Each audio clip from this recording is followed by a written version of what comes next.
I will start off with a quote that says, "Life is a journey that must be traveled no matter how bad the roads and the accommodations." That quote is by one great man, Oliver Goldsmith. This is the segment on the journey. We are introducing a segment on Kingdom Conversations, and I urge you to stay tuned for many of these exciting shows and segments on a journey that a believer has taken to get to where they are today. Welcome to the show. This is Kingdom Conversations. I am your host, Eunice Njeri, and I'm delighted to host a gentleman, a young man of God, and I will let him say hello to you, dear viewer. Peter, kindly say hello to our viewers. Thank you so much. Yes. My name is Peter Nganga. I'm born again and delivered. I'm married to one wife, and I'm a businessman. I work and I live in Nairobi. Wow. Yeah. Wow, Peter, yours has been quite a journey, as you've shared before we came on live, on camera. Let me ask you first, where were you born, and how did you get to the place you got into drugs and alcoholism? Would you kindly tell us that? Thank you. I was born in Nakuru, in an estate called part1 estate. Okay. Some years back. Then went to school still in Nakuru. The story started when I was in Form 2. Okay. Okay, my dad and my mom used to live together, but my dad, they separated, and dad went away. So you are left with my mom. Okay. My mom was raised in a good standard and a good way of life. Okay. But ile kukosa cover up ya mzazi na influence, and I say even the power of names, I ended up starting doing drugs. When you say kukosa cover up ya mzazi, you mean your father specifically? Yes, my father specifically, my biological father. Your biological father. And then pia kuna kitu umesema about jina umeitwa. Yeah. So you believe you are being left exposed without a father after the separation of your mother and your father, it triggered something. Yes. Okay, na hiyo jina yenye unasema ni gani uliitwa ilifanya okay, jina ni family name. Oh, family name. Yeah, it was Karoro. Karoro. Yeah, but Karoro is there. We have Kiroro. Kiroro. Yeah. Okay, all right. But I came to learn later the power of names. Okay. So I will tell you how it came, and it was changed. It was changed. Yes. So you were originally Peter Karoro. Peter Karoro Nganga. So you changed. You dropped Karoro. No, Peter Naftali Nganga. Oh, you dropped now your surname. Yeah, but okay. it is there. That name, that middle name. Yeah, you are Peter Karoro Nganga. Yes. So you dropped Karoro. Karoro, yes. All right. But it's there, but it's silent. It's a very silent. You don't use it on official documents? I don't. Mostly I don't. You don't? Yeah, I just put an issue of K. Okay. Wow. By the way, it is very true. There are some names we are called. Some of these life-changing events that we go through as believers, even as children, because at Form 2, yeah. You are a teenager. Yeah, so and we are seeing a lot of teenage upheavals in the society today. The pregnancies, the suicide cases are rising today, but we are on your journey. So tell me what happened when your mother and your father separated. When they separated, now I got freedom. Sasa ile cover up ya baba kuna. Sasa unaona mom, you can do anything. Yeah. That's why we started smoking in high school. We could smoke during break time, lunch hour, and evening classes. Okay. And when we smoke, we could use some stuffs kujipanguza, ni usinuke. That's how you play. Were you in a boarding school? No, or it was a day school. A day school. Yes. What is your position in the family? First born, second? I'm the second born of four kids, 2 boys, 2 girls. Okay, so you're the eldest son. I'm the eldest son. Okay, okay. So after your mom and your father separated, you became exposed. You had the freedom now. So how did that now, you being free, not having a father speaking to you, how did now, that, anyway, when you mentioned you were in school, there's also something called peer pressure. How did you get now into that group of people who are smoking, teenagers who are smoking in school? Now the friends introduced to these things. Na sasa wakaanza kuintroduce unavuta kidogo. Sometimes we could run to school, we go to a place called Ndarugo, River Ndarugo. So we spend the day there, tunalewa. ikaenda hivyo until now we finished form 4. Now after form 4 even my mama hakuwaijua because ukiwa shuleni mama yako hakuwaijua hata kwa ito shule but tuko na jificha sana. Sometimes watu wanakuambia when you take those drugs when you are high they could give you some solution ili utakunywa irudi chini. Sasa tukienda home to the whole clinic of you get high tunakusaidia inarudi chini. They are the one who introduce you na wanakuonesha the way to survive so mama kuijua. Then after high school my mom kusecured me a good job in a petrol station. Sasa hapo pesa ilikuwa nyingi sana. Kabisa. Fresh out of high school, how to college? Askwenda college. Already nimekuanza kuwa influenced na hizi vitu. Now at that time during school it was only smoke and drinking. Alcohol. Smoking cigarette, bank and alcohol. So na ili affect my performance in school. I can imagine because sasa zile unahepa mnaenda hapo unasema darogo kukunywa kufanya hizo ni bangi na sigara na pombe. Of course you are missing class. Hata ukiwa class we know these things are addictive. Alcohol, drugs are quite addictive. Sasa zile hata uko class how concentrate unauliza masaa itafika saa ngapi niende nifanye hivyo. So performance ikaenda chini but I passed vizuri. What grade did you get? I had a B+. Wow, that was quite. I was called to a university lakini singeenda. Haungeenda. Kwa nini haukuenda? Sasa nimeanza kuwa influence na mambo ya dunia kabisa. Because ile tumemaliza shule form 4 immediately nimepata kazi sasa kwa petrol station. Sasa umeanza kushika pesa. Nimeanza kushika pesa mzuri. So uko na freedom, baba hayuko, una pesa mfukoni. Na sasa nimeanza kujikombolea nyumba. So wakati huo ni kunywa pombe ya high class. Now you have money. You are still in the petrol station. Pesa ni mingi sana. You would steal. Yeah, we do steal. Unapata mshahara na bado unaibia mwenye petrol station. Mwenye petrol station sasa. Na marupurupu ni nyingi sana. Sasa you drink during the day and night. Shift time, every time you drink. That work I worked for about 1 year. And I could be given warnings.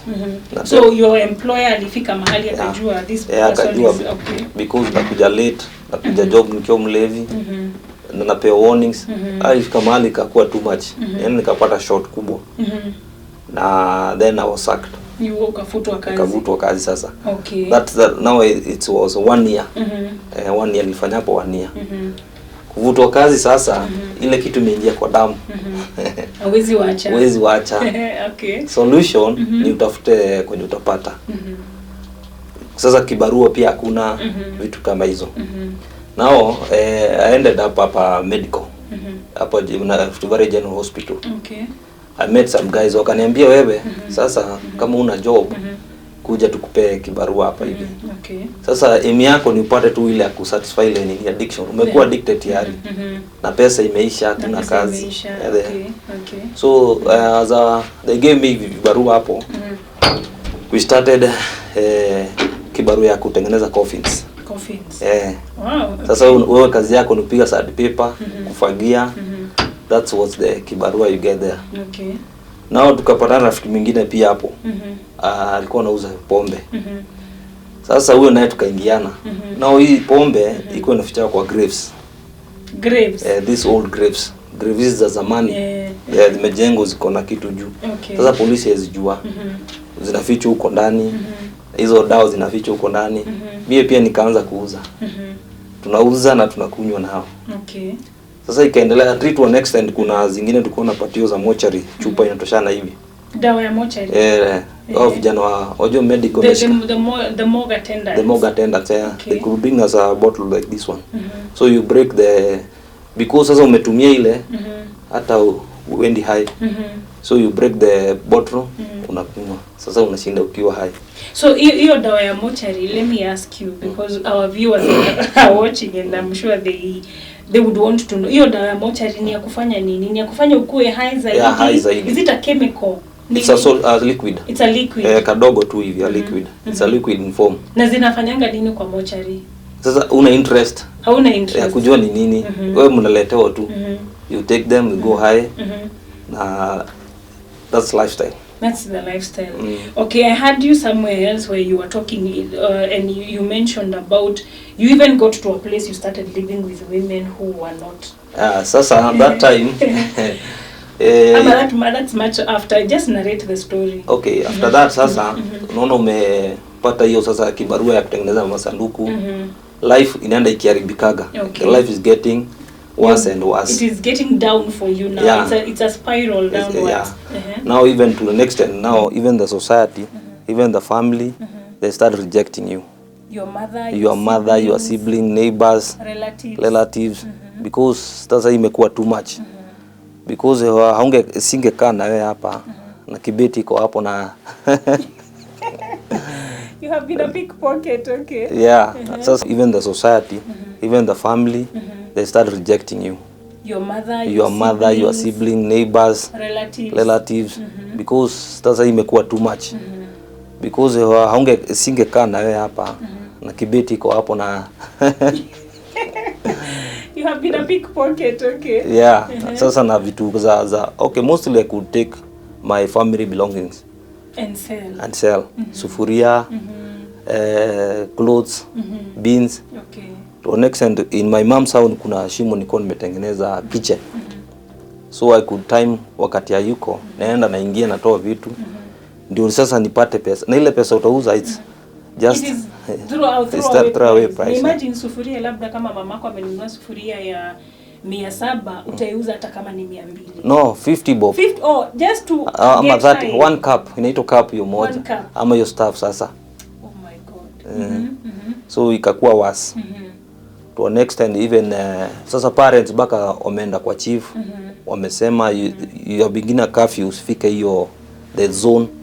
Na hiyo family wakakupeleka kwa chief. Yeah. Huyu mtu nani kijana wao asikaribie around this area. Ndio amejaribu kuongelezwa na familia. Ameongelezwa na wazazi. Chief, police amekata sasa. Okay. So now these drugs and alcohol, because of the rejection and your character, you cannot stay with the one. Sasa it made me to end up in the streets now. Umerejectiwa nyumbani, haukuwa na choice ukajipata kwa sasa uko street sasa. Kwa mtaani sasa uko hivi. What happened ukiwa mtaani sasa? Sasa life there is terrible. And anyone who have a shelter should thank God, because pale nje si mchezo. One, it's very painful because of cold. Unasikia baridi usiku, you even curse God. Oh God. Sometimes kumenyesha, where you are sleeping, kunanyeshewa. So you sleep standing. Police ndio they come and arrest you. They beat you. Watai kujua ati what they don't want to know. They arrest you, even they take you to police. Life there is terrible. Even the other groups, your friends, your street mate, pia wao pia ni wakora kama wewe. Tena chafu huko ni mingi sana. So ni kama ninaweza sema sitakosea nikisema ni kama at one point uliwekwa kwa kikundi ya labda chokora mtaani. That is the word. That is the word chokora. It's a chokora because you could stay even 3 months without taking a shower. You are homeless, you are sleeping in the vibanda. Hauna chakula? Chakula hakuna. Kwanza sasa hata chakula ukuli because unafika you to an extent sasa ile pombe umekunywa na drugs na if those stuffs you are shaking. You're shaking. Yeah. Your health has been quite affected. Yeah. Even when you take, you have to be given something na ushikiwe kwanza. Sasa it is called in the language ya mtaani mtete. Mtete unapewa. Unatetemeka so you. Sasa lazima upewe ingine kwanza. Okay. Sasa ukipatiwa ile sasa ndio tunasema uko na nguvu, uko na you are now energetic, you are normal now. Sasa ina influence ile ya jana, inaamusha sasa unasikia tumepata nguvu. Yeah.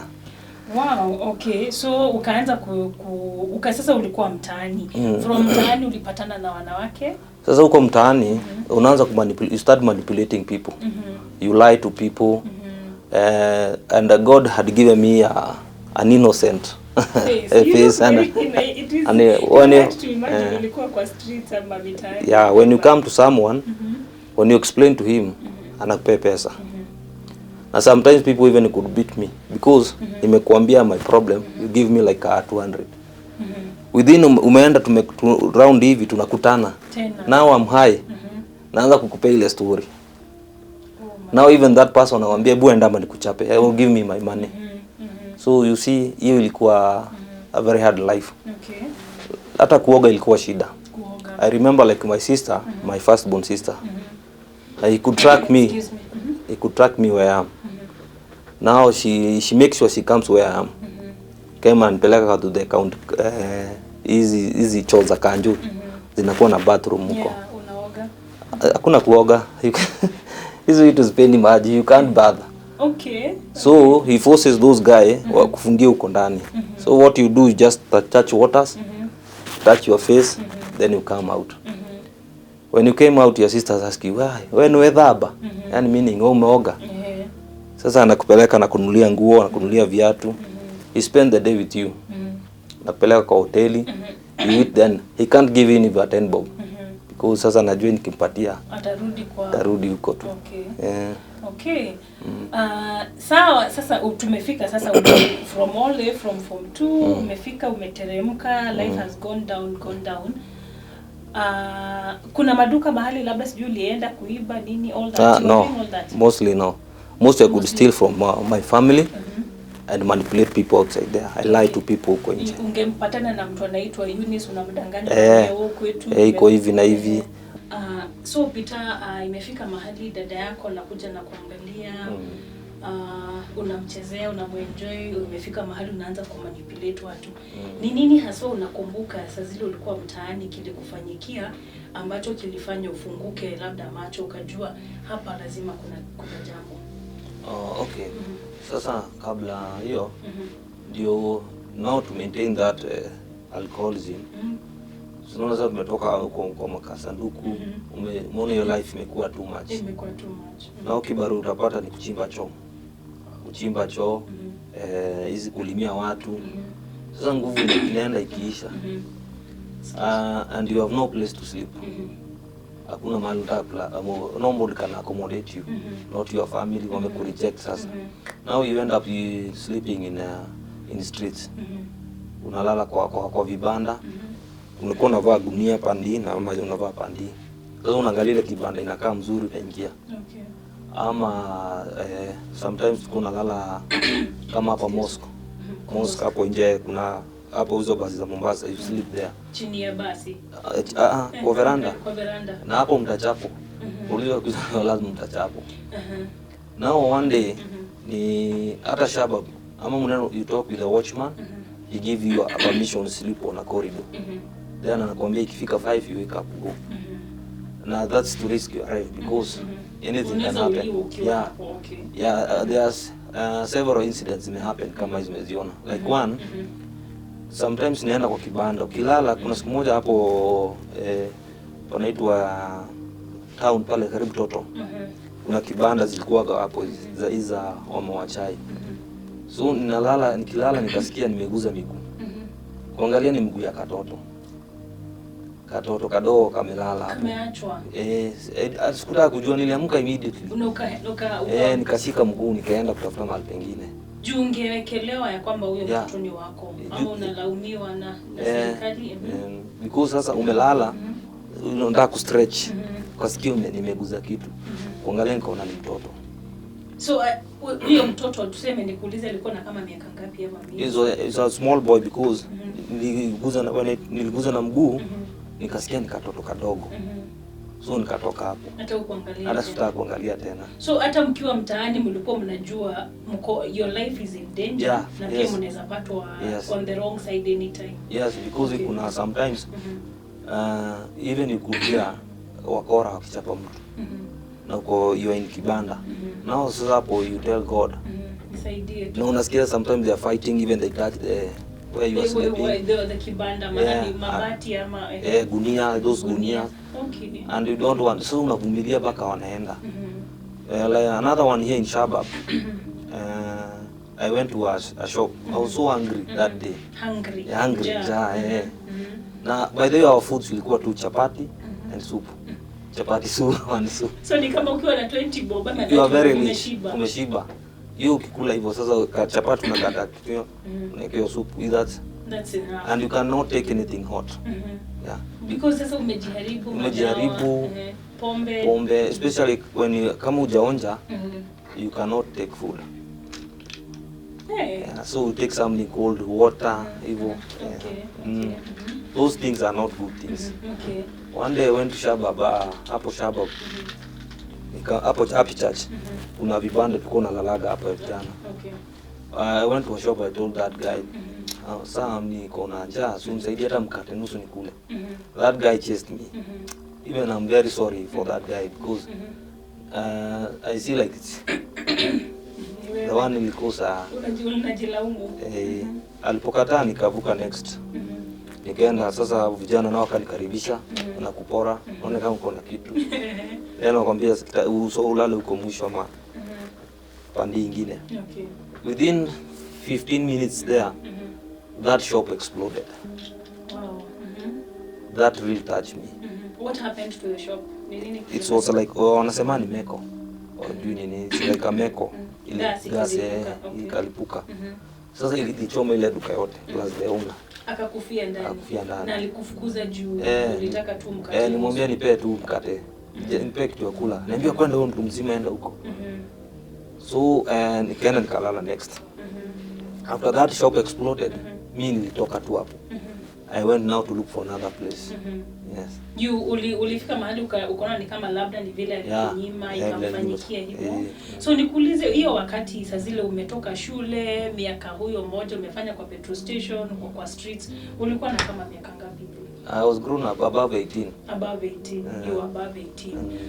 Wow, okay. So from that encounter, ilifika aje sasa ukaanza kuona lazima nifike mahali niamue ama ni nini ilifanya uachane na hiyo maisha ya kukunywa pombe na madawa za kulevya na bangi? Hiyo time ulikuwa bado unatumia bangi? Yeah, hata we used to hata hizi zingine kina heroin. Lakini sikupenda hiyo.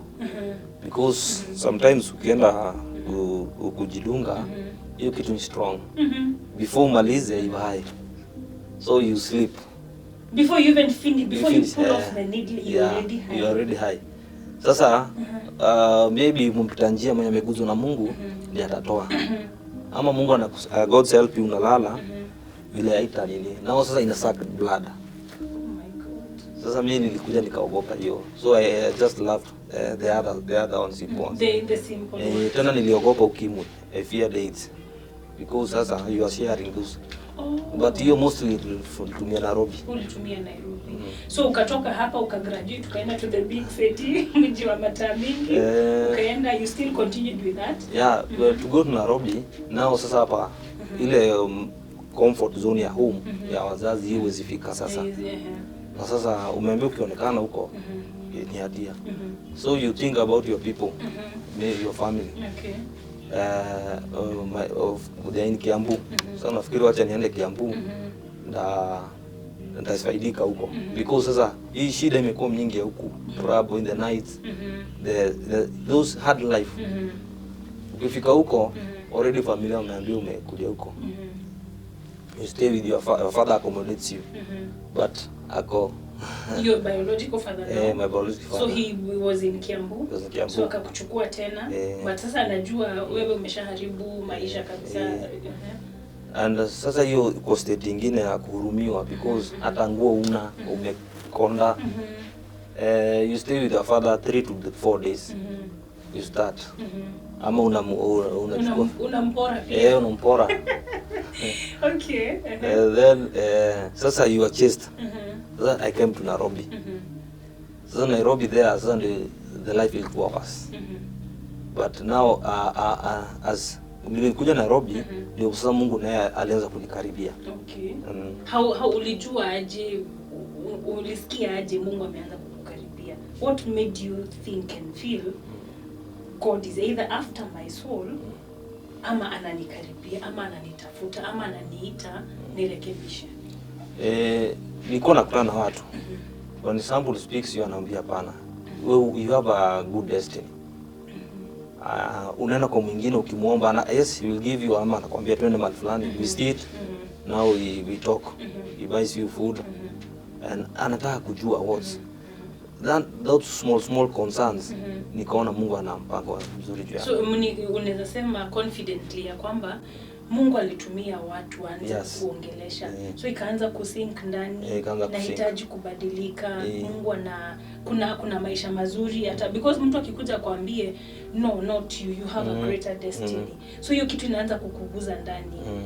So sasa even some will take advantage now, the ladies. Sasa wanakuambia because sasa juu ya life ya huko nje ni ya shida. They will tell you they accommodate you, they pick you. Sasa hakuna kitu tunafanya. You just wewe unaenda unalala, asubuhi unaamka unaenda zako. Na they provide even food, everything.